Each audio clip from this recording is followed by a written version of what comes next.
அண்மை செய்தியை பார்த்து வருகிறோம். 2 நாள் பயணமாக பிரதமர் நரேந்திர மோடி தமிழகம் வருகிறார்.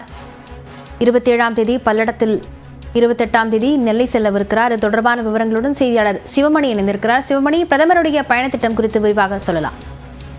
நிச்சயமாக திருநெல்வேலி மாவட்டத்தில் திருநெல்வேலி பகுதியில் இருக்கக்கூடிய அந்த ஒரு பிரச்சார பொதுக்கூட்டத்தில் பிரதமர் கலந்து கொள்வது உறுதியாகி இருக்கிறது. 2 நாள் பயணமாக பிரதமர் 27ஆம் தேதி தமிழகம் வருகிறார். பல்லடத்துல எண் மக்கள் யாத்திரையினுடைய நிறைவு அதற்கான பொதுக்கூட்டத்தில் கலந்து கொள்கிறார். தொடர்ந்து அங்கிருந்து தூத்துக்குடி மாவட்டம் வரக்கூடிய அவர் தூத்துக்குடி மாவட்டத்தில் பல்வேறு அரசு நிகழ்ச்சிகளில் கலந்து கொள்கிறார்.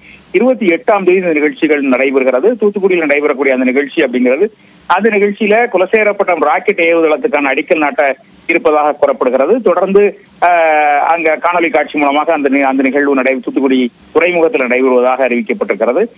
அதோடு மட்டுமல்லாம பாம்பன் ரயில்வே பாலம் முடிவடைந்த அந்த பால பணிகளையும் பிரதமர் திறந்து வைப்பதாக இருக்கிறது. தொடர்ந்து திருநெல்வேலியில் நடைபெறக்கூடிய பாரதிய ஜனதா கட்சியினுடைய பிரச்சார பொதுக்கூட்டத்தில் பிரதமர் கலந்து கொள்ள இருக்கிறார். ஏற்கனவே திருநெல்வேலி நாடாளுமன்ற தொகுதியினுடைய சட்டமன்ற குழு தலைவராக இருக்கக்கூடிய நயினார் நாகேந்திரன் போட்டியிட போவதாக அது சற்றேறக்குறை உறுதியாக இருக்கக்கூடிய நிலையில் இந்த பிரச்சார பொதுக்கூட்டம் முதல் பிரச்சார பொதுக்கூட்டமாக இருக்கக்கூடும் என்ற தகவல் வெளியாக இருக்கிறது. இந்த கூட்டத்தில் காங்கிரஸ் கட்சியை சார்ந்த சட்டமன்ற உறுப்பினர் சேரக்கூடும் தகவலும் வெளியாகி இருக்கிறது. திருநெல்வேலி பகுதியில் அதற்கான நாளை நடைபெறக்கூடிய 28ஆம் தேதி நடைபெறக்கூடிய பொதுக்கூட்டத்திற்கான இடம் தேர்வு அப்படிங்கிறது நாளை நடைபெற இருக்கிறது. லாவண்யா, விவரங்களுக்கு நன்றி சிவமணி.